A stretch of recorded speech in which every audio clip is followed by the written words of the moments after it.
மீட்கப்படுவீர்கள் என்று கர்த்தர் சொல்லுகிறார். கர்த்தருக்கு மகிமை உண்டாகட்டும்.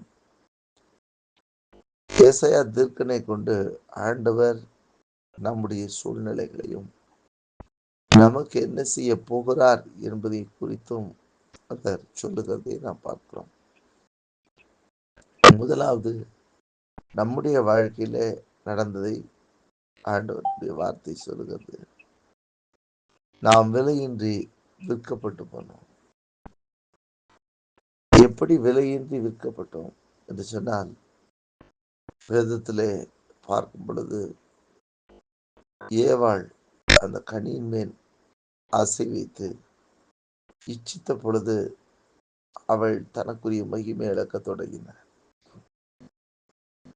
அப்படியே ஆதாமும் அந்த மகிமை எந்த ஒரு இதுவும் இல்லாமல் இழந்து போனதை நாம் பார்க்கிறோம். ஆண்டவருடைய கட்டளைக்கு கீழ்ப்படியாமல் மீறி போய் அவர்கள் அதை புசித்ததினாலே அவர்களுக்குரிய சகல காரியங்களையும் இழந்து வெளியே ஓடி வருகிற சூழ்நிலைகளை பார்க்க முடிகிறது. ஆண்டவர் ஏதேன் தோட்டத்திலே அவரை பண்படுத்தவும் அவரை காக்கவும் வைத்தார். எல்லாவற்றின் மேலும் அவர் அதிகாரியாகவே ஏற்படுத்தி வைத்திருந்தார். ஆனால் இந்த ஏவாள், இந்த ஆதாம் அவர்கள் அந்த புசிக்க கூடாது என்று விளக்கின புசியை கனி அந்த கனியை புசிக்க அவர்கள் 2 பேரும் ஒருமனப்பட்டபடினாலே ஏற்பட்ட மிகப்பெரிய பாதிப்புகளை நாம் பார்க்கிறோம். அதுதான் விலையின்றி விற்கப்படுதல். ஆண்டவருடைய எல்லைகளை விட்டு தூர போகுதல், நம்முடைய சுய இஷ்டத்தினாலே தூர போகுதல், அது விலையின்றி பாவத்திற்காக பாவத்தின் நிமித்தம் எல்லாத்தையும் இழந்து போகிற ஒரு சூழ்நிலையை அங்கே நாம் பார்க்க முடிகிறது. ஆகவேதான் இழந்து போன நம்முடைய வாழ்க்கையில எல்லாவற்றையும் திரும்பி தரும்படியாக இயேசு இந்த உலகத்துக்குள் வந்தார். அங்கே விற்கப்பட்டு போனோம். இங்கோ வேதம் சொல்கிறது, பணமின்றி மீட்கப்படுவீர்கள். விற்கப்பட்ட ஒன்று பணமில்லாமல் எப்படி மீட்கப்படுவது? விலையில்லாமல் விற்கப்பட்டார், பணமின்றி ரட்சிக்கப்படுகிறார் இந்த மனுக்குலம். நம்மை அவர் ரட்சிக்கும் பொழுது அழிந்து போகிறார் இழிவானவைகளின் நிமித்தம் அல்ல, அவரே நம்மை ரட்சிக்கிறார்.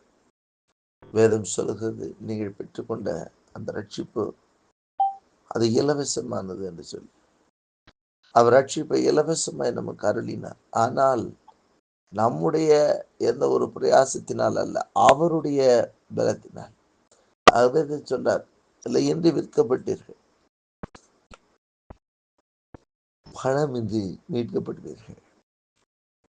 நாம் செலுத்த வேண்டிய கிரயத்தை வெளியேற பெற்ற இயேசுவினுடைய பரிசுத்த இரத்தத்தினாலே நமக்கு அந்த சலாக்கியத்தை பெற்றுக் கொடுத்திருக்கிறார். பணமின்றி நாம் மீட்கப்பட்டிருக்கிறோம். அன்றைக்கு பழைய ஏற்பாட்டிலே இஸ்ரவேல் ஜனங்கள் பாவம் செய்த பொழுது அவர்கள் எருசலேமின் தேவாலயத்திற்கு செல்லும் பொழுது அங்க பார்த்தீங்கன்னு சொன்னா இயேசு ஊழியம் செய்யும் போது கூட காசுக்காரர்களுடைய காசு பலகைகள் எல்லாம் ஆண்டவர் கவுத்து விட்டார்னு போட்டு, அப்படின்னா அந்த பாவ நிவர்த்தி இவைகளெல்லாம் செய்வதற்கு சில நேரங்கள் அங்க பணங்கள் தேவைப்படுகிறது நிமித்தம், செலுத்தப்பட வேண்டிய காரியங்கள் செலுத்தப்பட வேண்டி இருக்கிறது நிமித்தம் அந்த இடத்துல அந்த காசுகளை எக்ஸ்சேஞ்ச் பண்ணுவாங்க, அல்லது வாங்கி அவர்கள் கொடுக்கிறதை நாம் பார்க்க முடியும். ஆகவே மீட்பு என்பதற்கு ஏதேனும் ஒரு கிரயம் கொடுக்க வேண்டும் என்று, அதனால் அந்த கிரயம் இயேசு தன்னுடைய விலையேறப்பட்ட ரத்தத்தை நமக்காக கொடுத்து விட்டார். ஆனால் அது இலவசமாய் வந்தது. அந்த ரட்சிப்பு என்பது பாவ மன்னிப்பு நிச்சயம் என்பது நம்முடைய கிரியைகளினால் அல்ல, அவருடைய இரக்கத்தினாலே, அவருடைய கிருபையினாலே, அவருடைய மகிமையின் ஐஸ்வர்யத்தினாலே நாம் அந்த கிருபை பெற்றுக்கொண்டோம், அந்த ரட்சிப்பை பெற்றுக்கொண்டோம். ஆகவே சொன்னார், பணமின்றி விலையின்றி விற்கப்பட்டோம், பணமின்றி மீட்கப்படுவீர்கள் என்று கர்த்தர் சொல்கிறார். பணமின்றி, உலகத்தின் ஆஸ்திகளை கொடுத்தல்ல, இயேசு கிறிஸ்துவினுடைய விலையேற பெற்ற இரத்தத்தையே நமக்காக சிந்த கொடுத்து அதன் மூலமாக ஏற்படுத்தப்பட்ட ஒரு விடுதலை. ஆகவே இன்றைக்கும் ஒருவேளை எதுவா இருந்தாலும் சரி, எப்படிப்பட்ட காரியத்திற்கு நீங்கள் விலையின்றி விற்கப்பட்டிருந்தாலும், விலையேற பெற்ற இயேசு கிறிஸ்து ரத்தம் நம்மை பணமின்றி மீட்க செய்கிற ரத்தம். எந்த காரியத்திலிருந்து மீட்டெடுக்க வர, பாவத்திலிருந்து மீட்டெடுப்பார், பிசாசின் பிடியிலிருந்து மீட்டெடுப்பார், நெருக்கத்திலிருந்து மீட்டெடுப்பார். தேவனுடைய ஆவியானவர் நம்மை பணமின்றி மீட்கிற தேவனாய் வெளிப்பட்டு, எந்தெந்த இடத்துல ஒருவேளை இன்றைய சூழ்நிலையில பிரச்சனைகள், சூழ்நிலைகள், நெருக்கங்களோடு இருக்கிறீர்களோ, அந்த இடத்திலெல்லாம் கர்த்தர் எந்த ஒரு தேவையில்லாத செலவு இல்லாதபடி உங்களை விடுவித்து உங்களை ஆஸ்வதிப்பார், மீட்டு உங்களை ஆஸ்வதிப்பார்.